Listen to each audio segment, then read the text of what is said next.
Selamat pagi rekan-rekan mahasiswa Stiki. Berjumpa lagi dengan saya Iin Widantari dalam mata kuliah Soft Skill. Kali ini saya akan menjelaskan tentang presentasi yang baik. Tentunya dari kalian semua sering melakukan presentasi. Ada pula yang melakukan presentasi pertama kali di depan kelas ataupun sudah berkali-kali. Tapi pada saat melakukan presentasi biasanya kalian menghadapi rasa grogi dan tidak percaya diri. Nah, pada kesempatan kali ini saya akan menjelaskan bagaimana membuat suatu presentasi yang baik.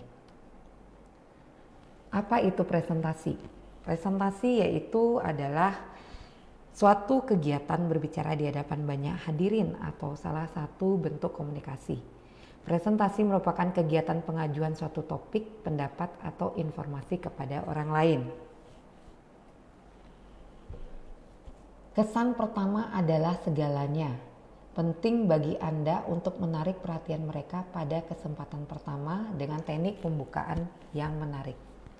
Sebelum saya jelaskan bagaimana teknik pembukaan yang menarik, pada saat kita melakukan presentasi pertama, tentunya yang kita hadapi adalah audiens yang walaupun kita mungkin ada yang kita kenal ataupun tidak kenal, itu untuk membuat mereka berfokus kepada si pembicara atau kepada kita yang sedang berada di depan, itu memang sangatlah sulit. Bagaimana caranya dalam membuka suatu presentasi yang baik? Ada 3 alasan utama teknik pembukaan, sangatlah penting dalam presentasi. Teknik pembukaan untuk menarik perhatian audiens yaitu fokus mereka mengarah kepada kita. Bagaimana fokus mereka mengarah kepada kita. Untuk mencarikan kekakuan, biasanya kita memulai presentasi. Waktu yang penting saat berbicara di depan umum adalah ketika 5 menit pertama. Jika 5 menit pertama yang kita lakukan itu lancar, umumnya sepanjang presentasi akan berjalan lancar. Karena teknik pembukaan ini adalah teknik hafalan. Otomatis kekakuan Anda bisa Anda atasi. Memberikan informasi, audiens akan mendapatkan informasi mengenai isi presentasi dari pembukaan yang kita sampaikan. Cara membuka presentasi yang menarik perhatian audiens. Seringkali pada saat pertama kali kita membuka presentasi, kita berusaha untuk membuat audiens atau hadirin fokus kepada kita. Bagaimana caranya? Yaitu adalah dengan visual impact. Anda memperlihatkan dampak secara visual yang menarik perhatian audiens dan menjadi jembatan untuk masuk ke pembahasan topik kita. Kemudian ada powerful question. Anda memberikan permasalahan yang sedang terjadi dan presentasi Anda merupakan solusi dari permasalahan tersebut.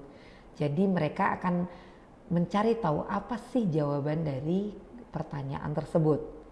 Dengan menyimak presentasi kita, mereka akan mendapatkan jawaban yang diinginkan. Audience participation. Anda meminta partisipasi langsung dari audiens. Biasanya dengan partisipasi audiens kita merasakan atau hadirin atau audiens akan merasakan suasana presentasi yang sangat hangat sehingga mereka lebih bisa fokus dan mendengarkan apa yang akan kita sampaikan. Selanjutnya yaitu story. Anda menceritakan kisah yang berkaitan dengan topik yang akan Anda bahas. Jadi dengan contoh cerita mereka akan lebih mudah untuk menyerap apa isi presentasi yang akan disampaikan. For statement yaitu Anda melemparkan 4 pertanyaan yang sama atau berbeda disusul dengan topik bahasan Anda yang berkaitan dengan 4 pertanyaan itu. Dan yang terakhir adalah dengan humor. Walaupun bisa membuka presentasi dengan humor, Anda perlu jeli dan berhati-hati dalam menggunakannya. Pastikan humor yang Anda gunakan berkaitan dengan topik yang Anda bahas dan tidak mengandung sara. Jadi pada waktu kita menyampaikan humor, kita harus berhati-hati jangan sampai menyinggung perasaan orang lain ataupun agama ataupun hal lain dari orang yang mendengarkan. Sehingga humor itu menjadi bisa diterima dan menjadi suatu pembuka yang memberikan kehangatan pada saat presentasi disampaikan. Selanjutnya, apakah isi presentasi harus mudah dimengerti? Mengapa? Jangan sampai bertele-tele. Ketika bertele-tele atau banyak dengan basa-basi, ini akan membuat audiens ataupun hadirin akan bosan mendengarkan atau tidak sesuai dengan poin yang akan disampaikan. Jadi kita harus memperhatikan bahwa memberikan penekanan poin dengan bahasa tubuh atau gerakan tangan itu sangat penting untuk mencapai puncak suatu presentasi. Kemudian mengulangi 1-2 kali poin yang penting. Jadi kita menekankan poin penting dari presentasi kita. Ketika kita meninggikan volume suara, otomatis audiens akan mendengarkan apa yang akan kita sampaikan atau poin yang kita menjadikan dari presentasi kita, itu poin presentasi kita tersebut. Menggunakan pernyataan singkat. Nah, ini isi presentasi harus benar-benar mudah dimengerti. Teknik menyusun presentasi. Ada teknik 5W dan 1H. Dengan teknik ini Anda menguraikan what, where, when, why, who, dan how dari topik Anda. Walaupun tidak semua W harus Anda penuhi, ada 2 unsur W yang harus Anda penuhi, yaitu why, itu mengapa, dan what, apa, yang harus masuk dalam presentasi Anda.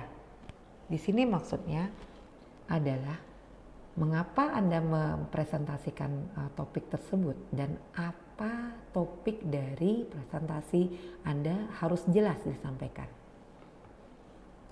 Kemudian teknik problem solution. Dengan teknik ini Anda memaparkan suatu masalah yang juga dialami oleh audiens atau hadirin, atau menggiring audiens sampai mereka menyadari bahwa mereka memiliki masalah yang sebelumnya tidak mereka sadari. Jadi ketika si pembicara bisa menggiring mereka bersama-sama untuk melakukan satu problem solution, otomatis audiens akan fokus mendengarkan presentasi kita. Ketiga, teknik pilihan atau versus. Dengan teknik ini Anda memberikan 2 opini berbeda mengenai 2 hal setara yang masing-masing memiliki kelebihan dan kekurangan serta keuntungan dan kerugian. Buat audiens menyetujui kelebihan tiap-tiap pilihan Anda dan buat mereka juga mengamini kekurangan setiap pilihan yang Anda tawarkan. Setelah itu tarik kesimpulan dari kedua pilihan tersebut. Jadi teknik menyusun presentasi haruslah clear untuk penyampaian poin-poin yang ingin disampaikan. Poin-poin utama Anda dengan ilustrasi, cerita, dan anekdot. Anekdot adalah sebuah cerita singkat yang lucu atau menarik yang mungkin menggambarkan kejadian atau orang sebenarnya. Jadi penyampaian ini akan membuat suatu ilustrasi kepada audiens untuk mengetahui topik apa yang ingin kita sampaikan. Studi kasus. Studi kasus ini sangat efektif untuk menjelaskan suatu konsep. Lebih mudah diserap oleh audiens dengan studi kasus sehingga mereka lebih paham apa yang akan kita sampaikan kepada mereka. Kemudian statistik. Cobalah menjadikan materi presentasi Anda tampak menarik dengan menampilkan statistik dalam bentuk diagram. Sama seperti studi kasus, Anda perlu menyebutkan sumber datanya dari mana. Video. Anda bisa memutar video sebagai ilustrasi untuk mengantar audiens ke subtopik yang Anda akan bahas. Ketika video diputar, otomatis audiens akan melihat dan menonton. Mereka mencerna apa isi video tersebut dan menyambungkannya dengan topik yang akan Anda sampaikan. Jadi fokus dari video tersebut akan tertuang juga dalam presentasi yang akan kalian sampaikan pada topik yang disampaikan kepada audiens. Humor. Anda bisa menggunakan humor sebagai ilustrasi. Humor ini kadang akan memberi ingatan kepada audiens ketika kita sampaikan, mereka mengingat apa poin yang tadi kita sudah sampaikan. Demikianlah teknik presentasi yang harus kalian ikuti. Teknik presentasi ini bisa kita coba dan kita bisa latihan untuk menggunakannya dan mencoba untuk bisa membuat presentasi itu lebih bagus. Pertama kali tentunya presentasi itu membuat kalian sedikit grogi, tetapi setelah kita melakukan latihan berkali-kali dan isi topik dan semuanya sesuai dengan apa yang ingin kalian sampaikan jelas, itu membuat para audiens atau hadirin akan menyimak apa yang Anda akan sampaikan. So, jangan takut untuk memulai bagaimana melakukan suatu presentasi. Apabila kalian melakukannya dengan rutin dan berlatih presentasi, tentunya akan bisa berpresentasi lebih baik lagi. Sampai jumpa di pertemuan berikutnya. Selamat mencoba dan terima kasih.